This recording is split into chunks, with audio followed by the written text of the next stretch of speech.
नमस्कार, मैं डॉक्टर सुनील लखनऊ विश्वविद्यालय से संबद्ध महाविद्यालयों के बीएलएड प्रथम वर्ष में प्रवेश पाए सभी छात्र छात्राओं का स्वागत एवं अभिनंदन करता हूं। सभी महाविद्यालयों में बीएलएड की प्रवेश प्रक्रिया लगभग संपन्न हो चुकी है।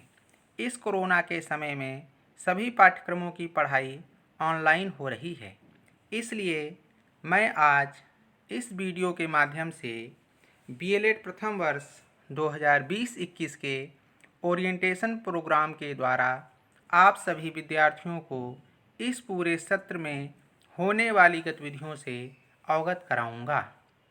बीएलएड 4 वर्ष का पाठ्यक्रम है। बीएलएड प्रथम वर्ष में थ्योरी एवं प्रैक्टिकल दोनों एक्टिविटी शामिल हैं। थ्योरी पेपर 400 मार्क्स का एवं प्रैक्टिकल एक्टिविटी 200 मार्क्स का है। इस प्रकार दोनों एक्टिविटी मिलाकर 600 मार्क्स की होंगी। पहले थ्योरी पेपर देखते हैं। थ्योरी पेपर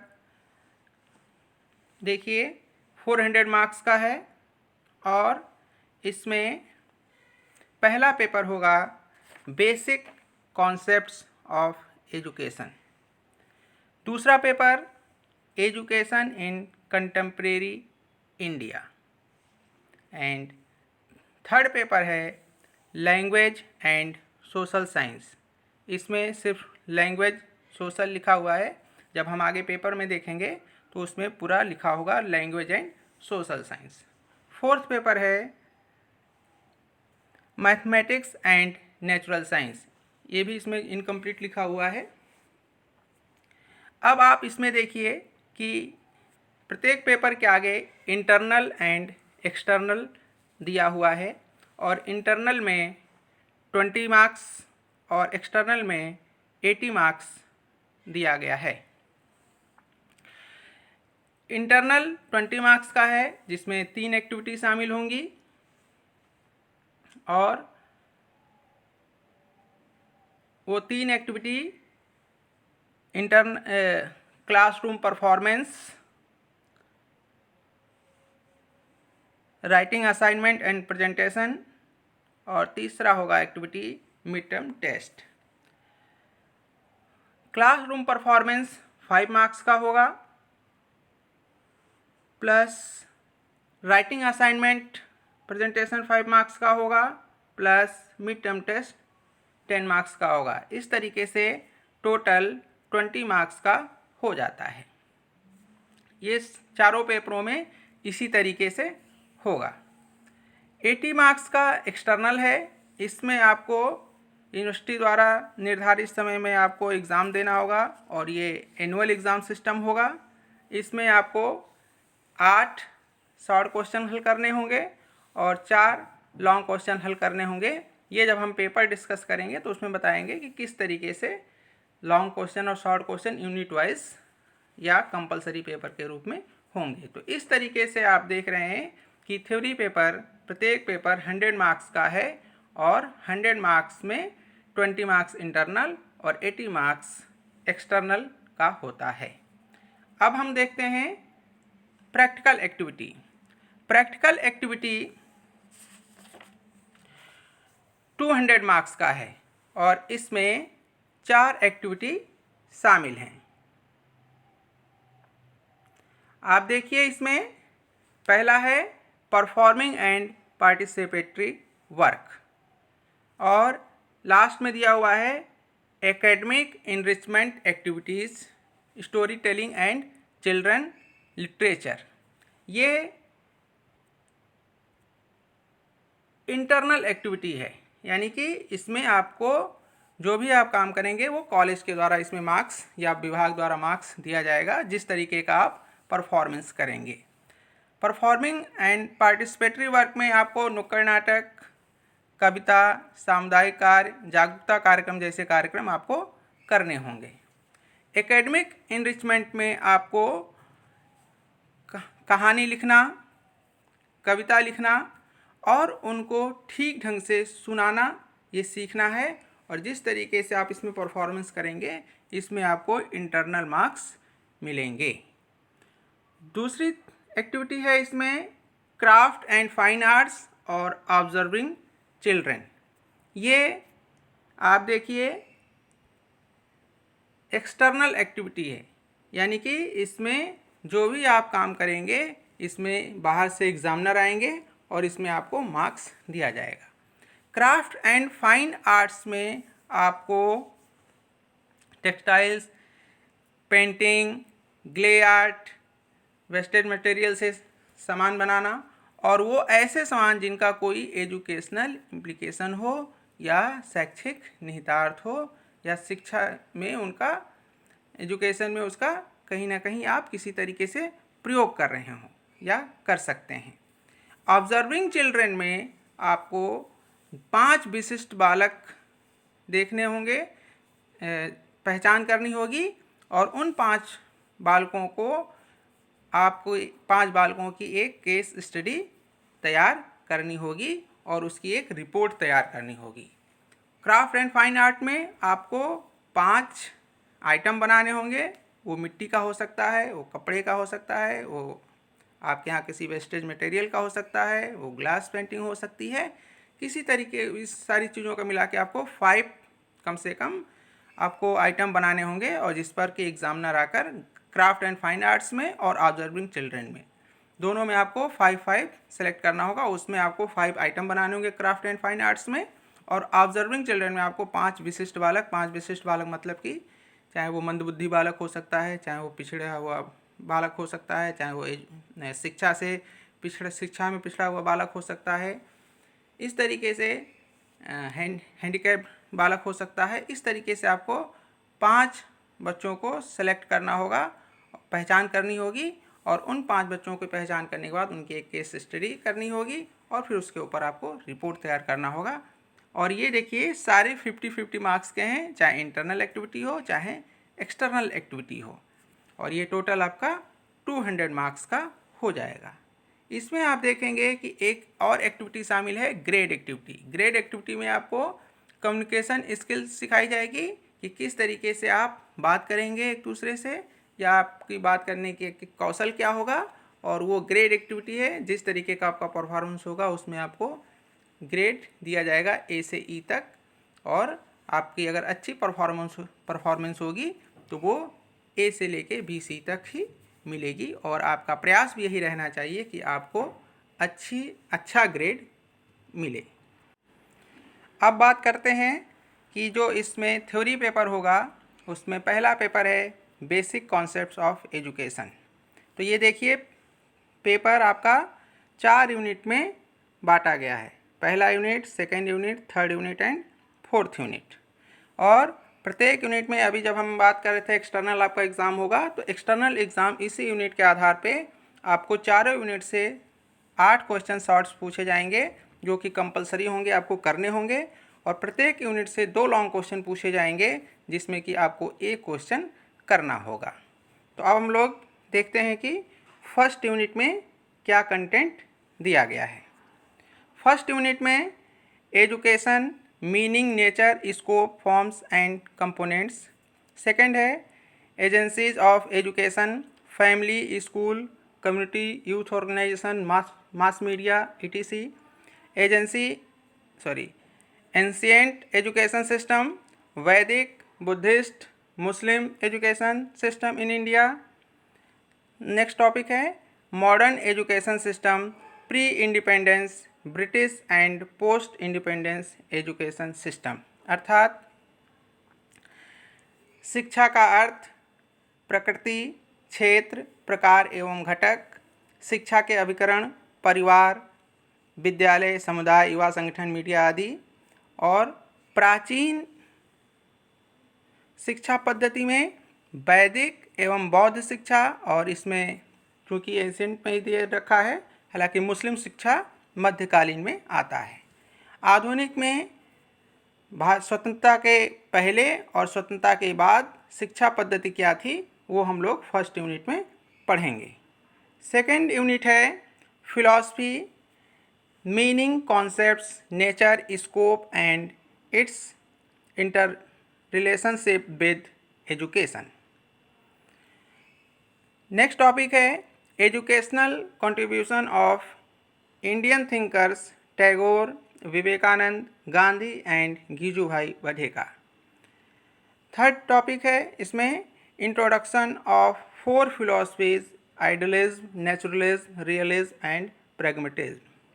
इसमें सेकेंड यूनिट में दर्शन का अर्थ, संकल्पना, प्रकृति, क्षेत्र एवं शिक्षा के साथ संबंध और भारतीय चिंतकों जैसे टैगोर, विवेकानंद, गांधी एवं गीजूभाई का शिक्षा में योगदान और आदर्शवाद, यथार्थवाद, प्रयोजनवाद, प्रकृतिवाद को भी इसमें हम लोग पढ़ेंगे। थर्ड यूनिट में sociology, meaning, nature and process of socialization of child. Second topic sociological aspects of education, social stratification, social mobility, social change.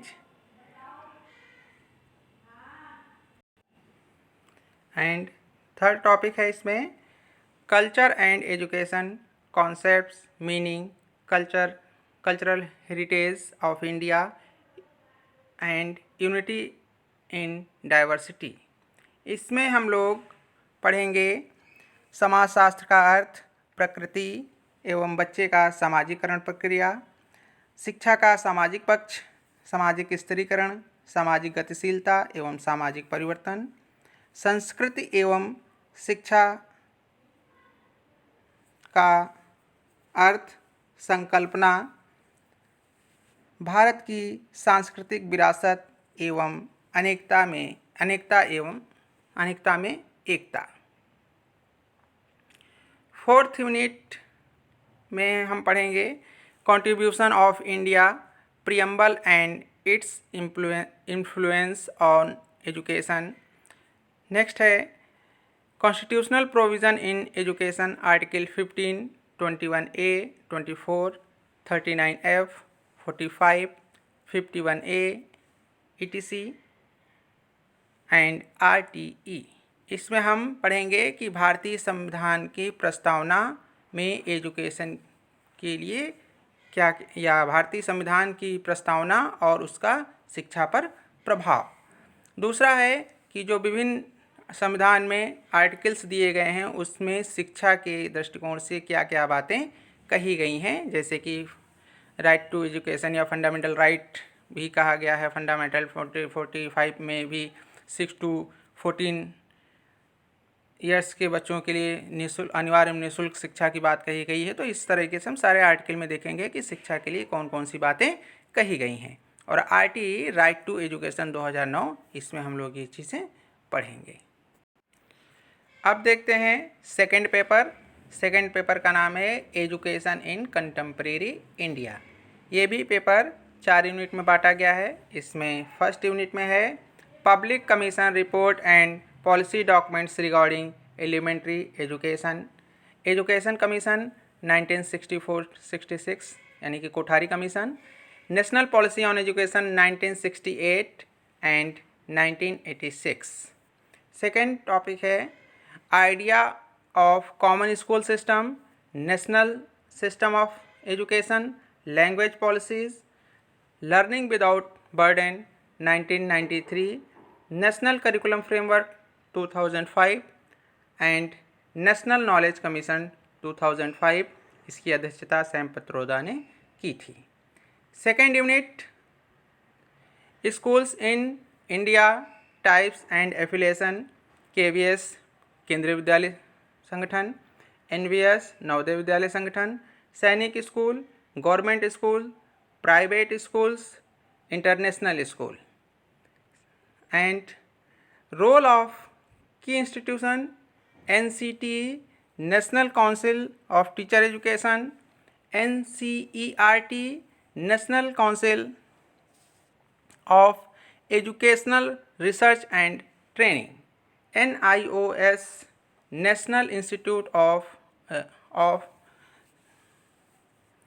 Open schooling and boards of education, role of directorate of education and local bodies, Panchayati Raj institutions, municipal bodies. Third unit, इसमें values enshrined in Indian constitution, RTE, inclusion, exclusion, education in concurrent list and it's implication, यानी कि भारतीय संविधान में संरक्षित मूल्य, RT हम लोग बात कर चुके हैं, इंक्लूजन समावेशी शिक्षा, एक्सक्लूजन और समवर्ती सूची में एजुकेशन की व्यवस्था और इसके निहितार्थ।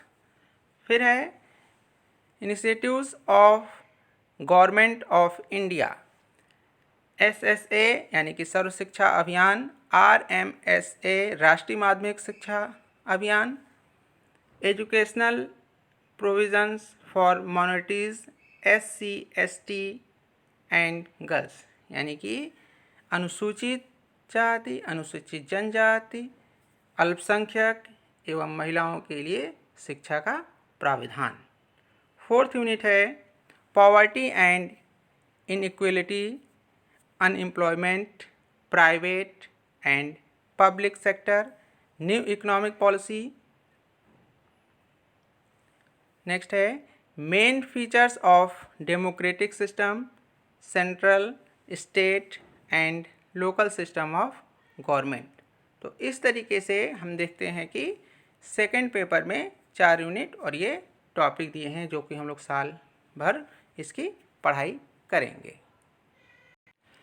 थर्ड पेपर है कोर डिसिप्लिन में लैंग्वेज एंड सोशल साइंस। तो इसमें 2 यूनिट लैंग्वेज की होंगी और 2 यूनिट सोशल साइंस की होंगी।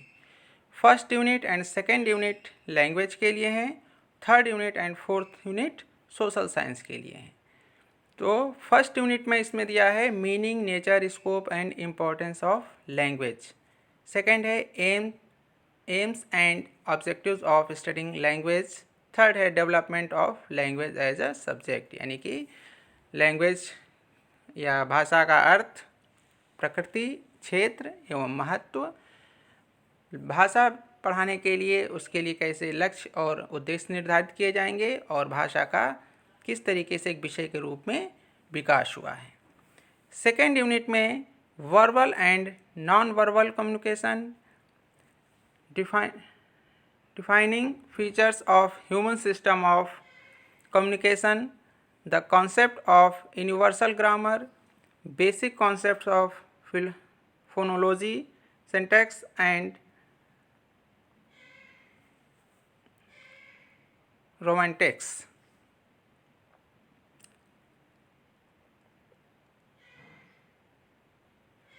फिर नेक्स्ट है organisation of discourse structure, oral and written, nature of classroom discourse, structure of story, poem, essay, etc। Next topic इसमें language and society, linguistic, variability, multilingualism, using the multilingual resource in classroom. ये language के 2 unit इसमें complete किए जाएंगे। फिर third unit and fourth unit है, इसमें आपको सोशल साइंस के टॉपिक पढ़ने होंगे। तो जैसे फर्स्ट यूनिट लैंग्वेज की बात कही गई थी कि उसके इम्पोर्टेंस क्या है, सेम उसी तरीके से थर्ड यूनिट में सोशल साइंस का meaning, nature, scope and importance. और इसमें सोशल साइंस में आपको मालूम है कि सोशल साइंस में history, geography, civics and economics, तो हम लोग इसमें इसी को लेकर देखेंगे कि इसका क्या महत्व है। फिर AIIMS and objectives of studying social science, यानी कि इसमें हम लोग जब सामाजिक अध्ययन किया जाता है या सामाजिक अध्ययन जब करेंगे तो उसके लिए लक्ष्य और उद्देश्य किस तरीके से निर्धारित किए जाएंगे। फिर है development of social science as a subject, same उसी तरीके से कि जिसमें उसमें भाषा का विकास हो रहा था, इसमें एक सामाजिक विषय का विकास किस तरीके से एक विषय के रूप में हुआ है। फिर फोर्थ यूनिट है, फोर्थ यूनिट में data, method and evidence to be discussed in the context of history, geography, economics and civics. Next है इसमें significance of perspective and context in the study of social sciences. And last है monarchy, aristocracy, imperialism, fascism, nationalism, democracy and citizenship. तो हम लोग 4th unit में social science से 3rd and 4th unit के बारे में, या पूरा अगर हम देखें तो language and social science 3rd paper के रूप में पढ़ेंगे। फोर्थ पेपर में हम देखेंगे कि इसमें मैथमेटिक्स एंड नेचुरल साइंस दिया गया है, और ये भी 4 यूनिट में है। जिस तरीके से language and social science 2-2 unit में बांट के किया गया था, उसी तरीके से भी 2 यूनिट मैथमेटिक्स है और 2 यूनिट नेचुरल साइंस है। 1st and 2nd unit mathematics है। इसमें हमको meaning, nature, scope and importance of mathematics, aims and objectives of studying mathematics, development of mathematics as subject and discipline. इसमें मैथमेटिक्स का अर्थ, प्रकृति, क्षेत्र एवं इसका महत्व, मैथमेटिक्स पढ़ने के लिए हम लोग लक्ष्य और उद्देश्य कैसे निर्धारित करेंगे, एक गणित का एक विषय के रूप में किस तरीके से विकास हुआ है, इसके बारे में हम लोग पढ़ेंगे। 2nd यूनिट है नंबर सिस्टम, रेशियो। इसमें हम लोग जनरल मैथमेटिक्स या हाई स्कूल लेवल की मैथमेटिक्स होगी, जिसको कि हम लोग पढ़ेंगे। Number system, ratio, proportion, fraction and decimals, concept of measurement of length, mass, area and volume. 2nd है collecting, organizing and interpretation of data by using elementary statistical techniques, interpretation and drawing a bar graph, यानी कि basic जो stats है उसका use करके किस तरीके से हम डाटा को इंटरप्रेट करेंगे और बार डायग्राम किस तरीके से ड्रॉ किया जाएगा, ये इसमें हम लोग बेसिकली पढ़ेंगे। फिर है 3rd straight line, triangle, circle, percentage, ratio and proportion. देखिए रिपीट हो रहा है इसमें। फिर इंटरेस्ट, प्रॉफिट एंड लॉस। तो इसमें हम लोग स्ट्रेट लाइन की क्या प्रॉपर्टीज़ हैं, ट्रायंगल की क्या प्रॉपर्टीज़ हैं, सर्कल की क्या प्रॉपर्टीज़ हैं, ये सारे पढ़ेंगे। फिर इंटरेस्ट और प्रॉफिट कैसे निकाला जाता है, ये हम लोग पढ़ेंगे। तो इस तरीके से 1st and 2nd unit mathematics के लिए है। 3rd and 4th unit science, natural science का है। इसमें भी उसी तरीके से मैथमेटिक्स का जो 1st यूनिट था, meaning, nature, scope and importance of science, aims and objectives of studying science, development of science as a subject and discipline. 4th unit में measurement of length, mass and time, density, pressure, work and energy, weight, gravitation, heat and temperature, states of matter, properties of magnets, electricity, reflection, shadow and eclipse. Next है physical and chemical changes, separation of mixture, atoms and molecules, metal and non-metals, oxides, acids, bases and nuclear fusion, living and non-living, classification of living world, germination of seeds, life process,